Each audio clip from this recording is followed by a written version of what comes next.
इस दुनिया में ऐसा कोई है जो बिजी ना हो। कीड़े मकोड़ों से लेकर के जीव जंतुओं से पशु पक्षियों तक और यहाँ तक कि हम सब बच्चे तो कर्म क्षेत्र के एक मानव है,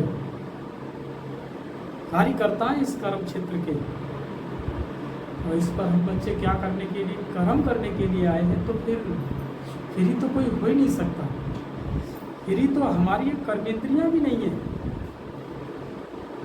आँख नाक हाथ मुंह पैर, ये कोई फ्री है? ये इनको भी कर्म करना पड़ता है। अगर ये भी कर्म न करे तो इंसान नहीं कर सकता। तो कोई फ्री तो है ही नहीं।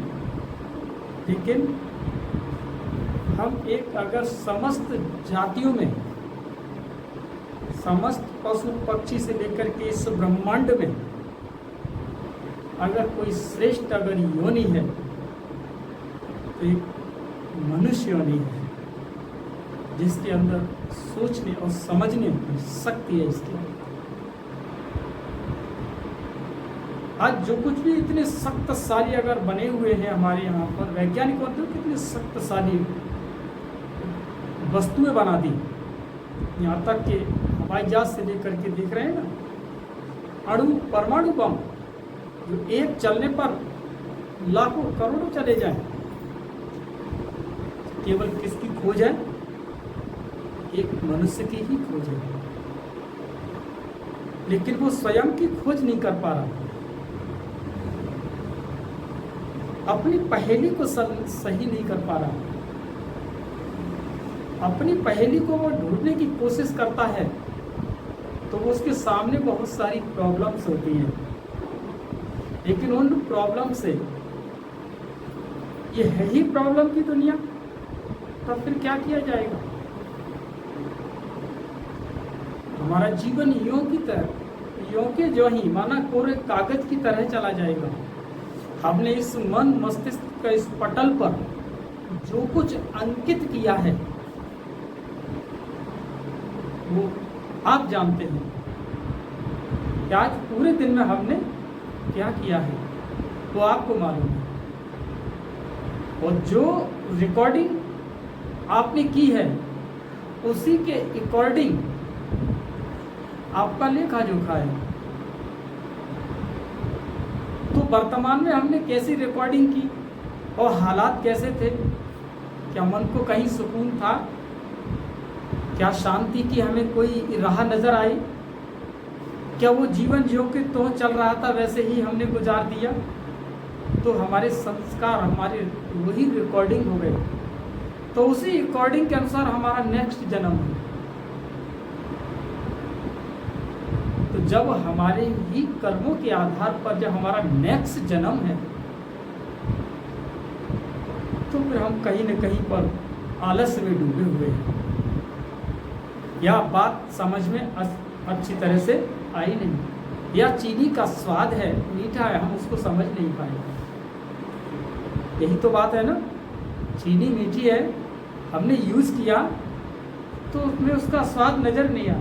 ऐसे ये आत्मरूपी इस पहेली को हल करने के बाद अगर हम इस पर चल न पाए तो इसका मतलब क्या है? हमने चीनी को हमने यूज किया वैसे न किया, उसका स्वाद ही नहीं मिला। इस मनुष्य जीवन में इस मन की सबसे बड़ी भूमिका है। किसकी भूमिका है? मन की भूमिका है। मन का फ्लैट तुम क्या तैयार कर रही हो? इस मन के फ्लैट पर आप कर क्या रहे हैं? वहीं पर असफलता और सफलता है।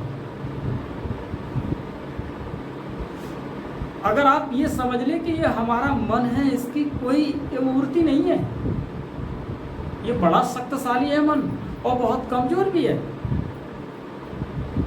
और इसकी कोई मूर्ति नहीं है। मन समझ में आ जाए, मन को हल कर लें तो जीवन सरल हो जाएगा, आनंदित हो जाएगा, मन मस्त हो जाएगा। कब? पहले इसको हम अच्छी तरह से इसका आकलन कर लें कि हे मन, मैंने तुझे जब किसी एक वस्तु पर लगाया, आपके गले में पड़ा हुआ एक लॉकेट है, मन लॉकेट पे गया तो कितने दायरे में घूम रहा है? वो लॉकेट के दायरे में घूम रहा है। मन को हमने किसी 4 व्हीलर पे लगाया तो मन हमारा उससे बड़ा आकार ले गया। मन को हमने एक बहुत ऊंची आलीशान बिल्डिंग पर लगाया तो फिर मन उस बिल्डिंग का आकार ले गया।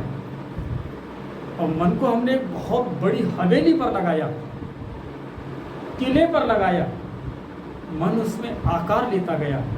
और मन को हमने इस आकाश में फैलाया तो मन हमारे आकाश के रूप में फैल गया। और एक छोटी सी रिंग आपके हाथ में पड़ी हुई है, डायमंड की है, और मन को जैसे ही उस डायमंड की उस अंगूठी पर लगाया तो मन आकाश से सिमटता हुआ किस पर आ गया?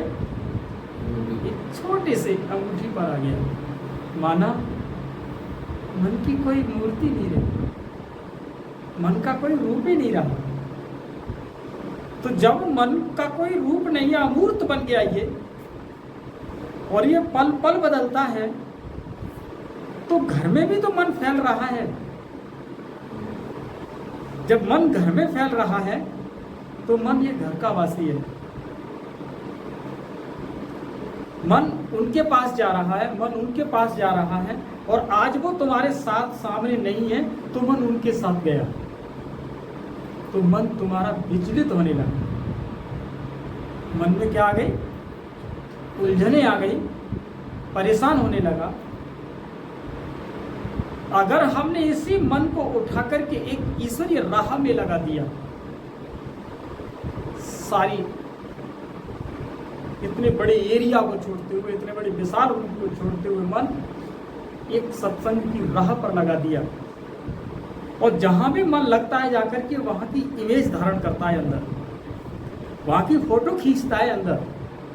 मन आंखों से जुड़ा हुआ है, इमेज करता है उसकी इमेजिंग, और वो सारे सीन अपने अंदर लेके जाता है।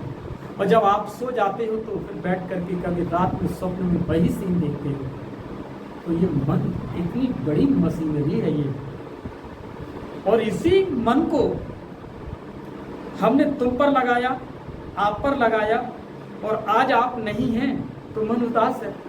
तो इसी मन को अगर हमने किताब में लगा दिया तो वो किताब से कुछ अर्जन करने लगा, कुछ अच्छी बुक्स से वो क्या करने लगा? अर्जन करने लगा। तो मन के हम मालिक बन गए। मन के हम कौन बन गए? मालिक बन गए।